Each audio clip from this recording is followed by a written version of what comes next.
is broken by the last stroke of hammer. This does not mean that the first stroke is useless. Success is the result of continuous and persistent efforts. A very warm good morning to all my dear students. Today we will be learning a new chapter from our Social Science 1 Part 2 text. The name of our chapter is Sociology What and Why. Apurni started later than usual for the school. His gruel means rice stew. His gruel was delayed. For some days he had not been getting food on time.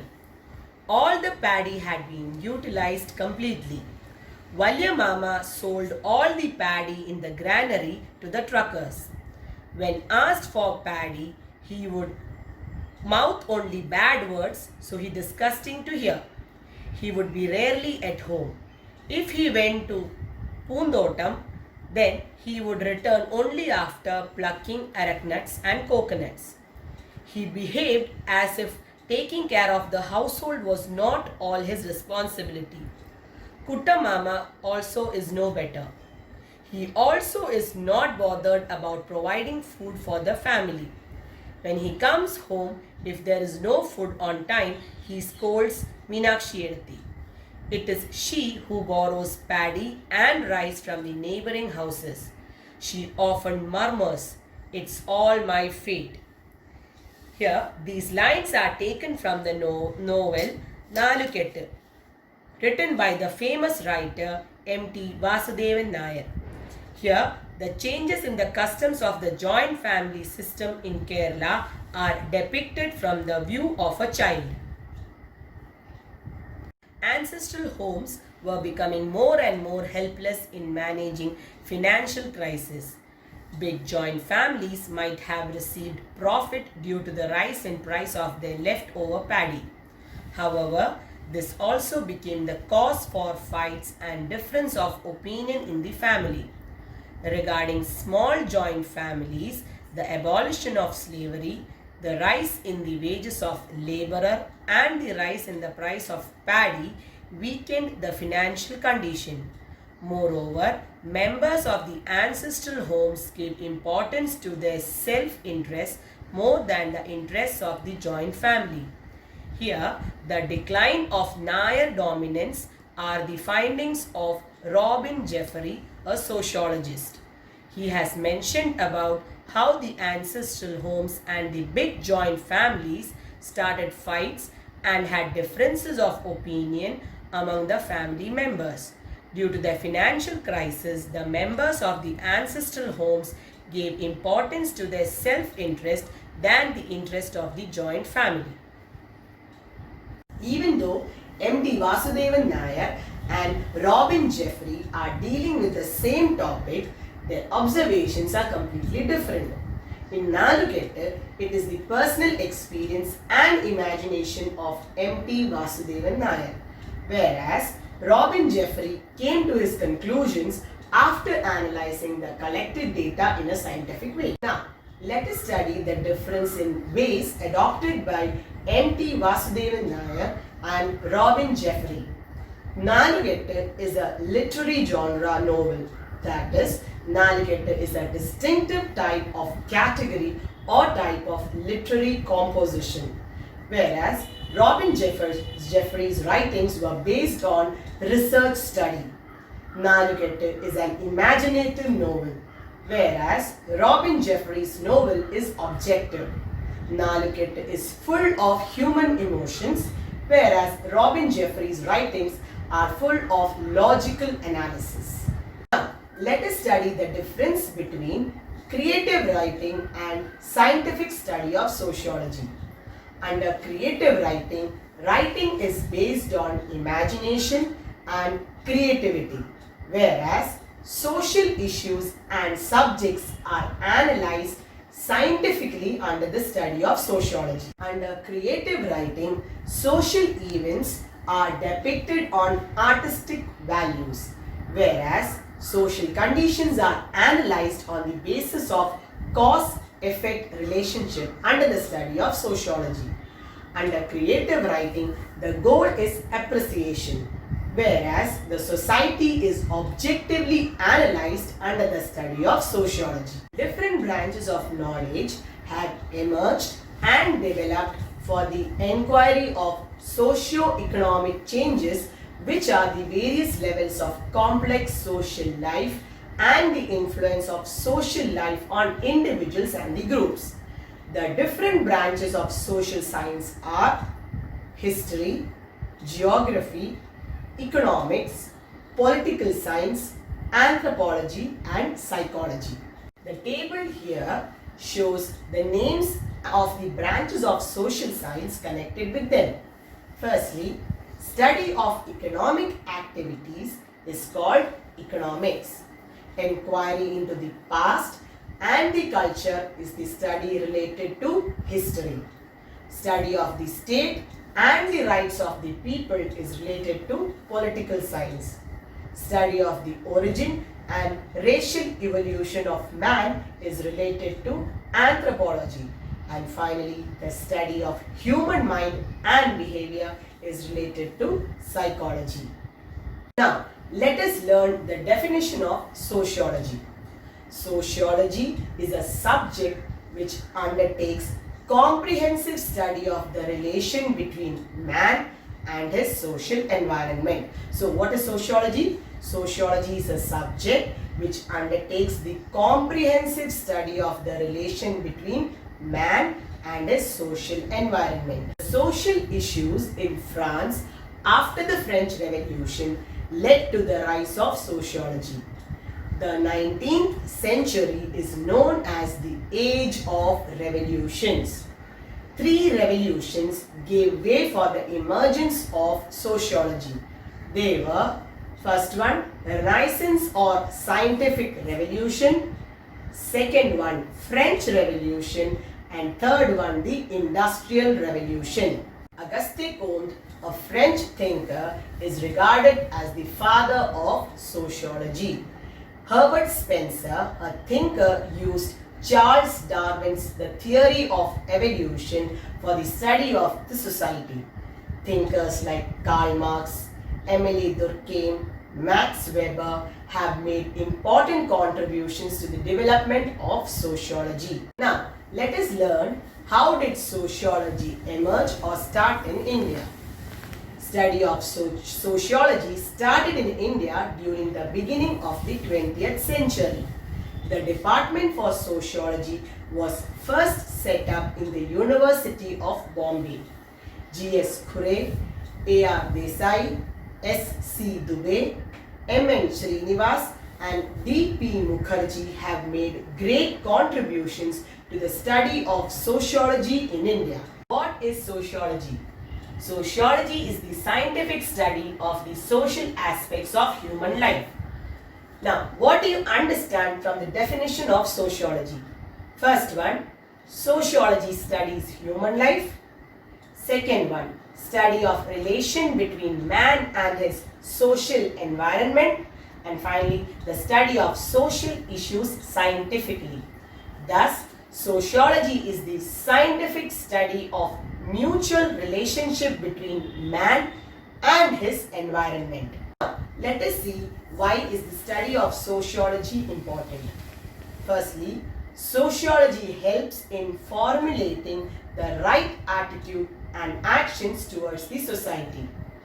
Secondly, sociology helps to get an objective knowledge of one's society and other societies. Thirdly, sociology helps in knowing the relation between individual and the social institutions.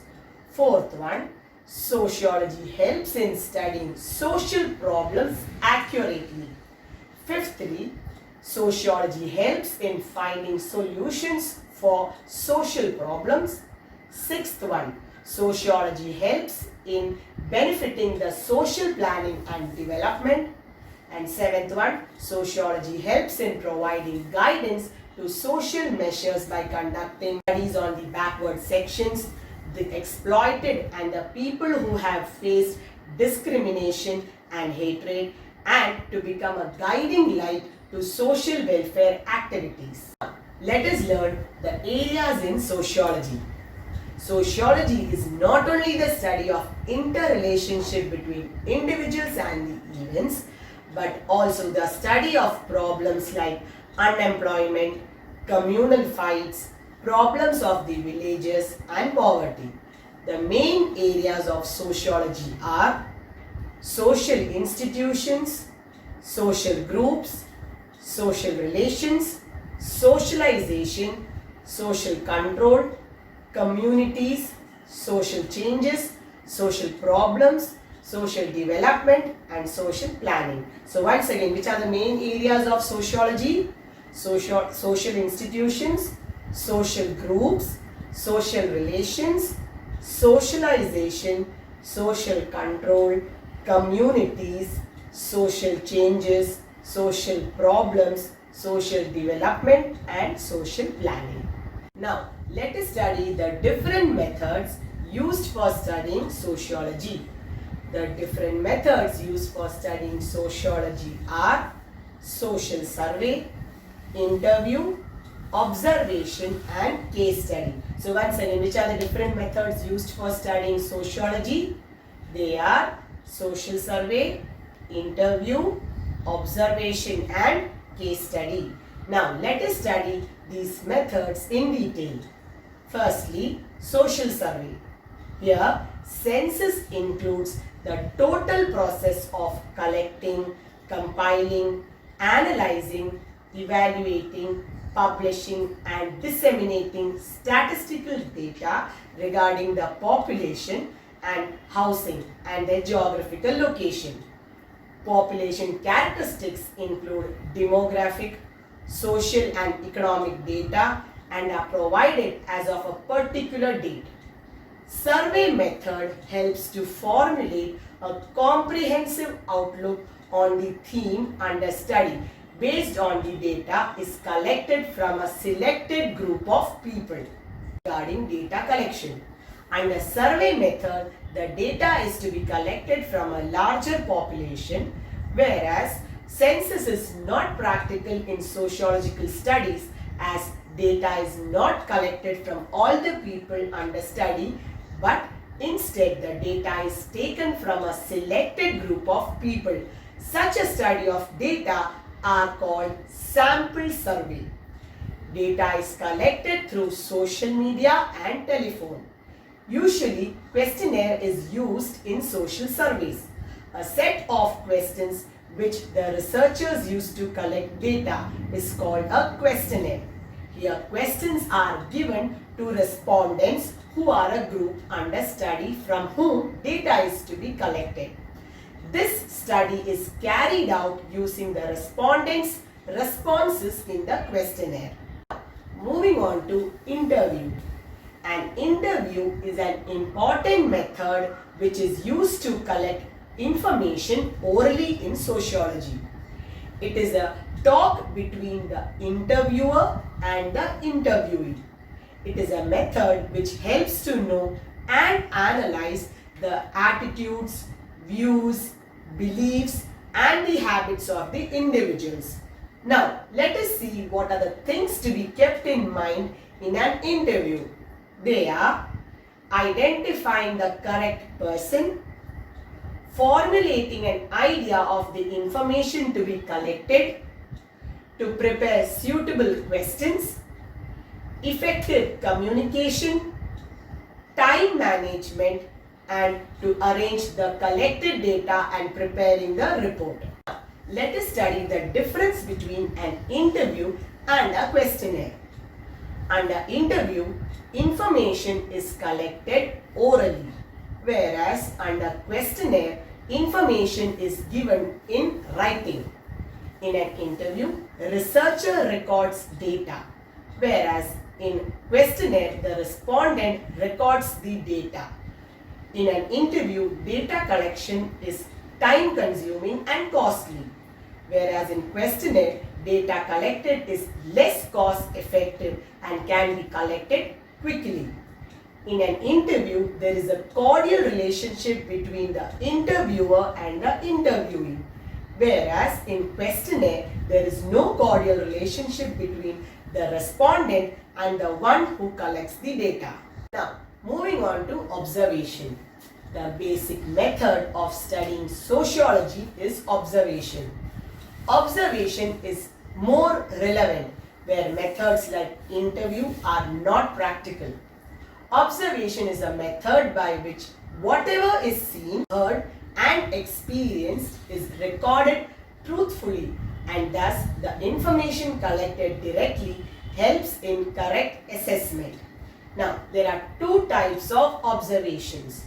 They are, first one, participant observation, and secondly, non-participant observation. Moving on to participant observation.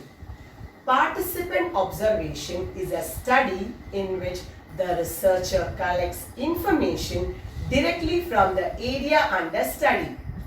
It is a popular method in the study of sociology. Here, the sociologist stays with the group and understands their life directly.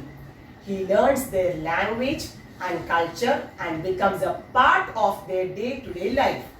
He can also study their behavior which are not clear.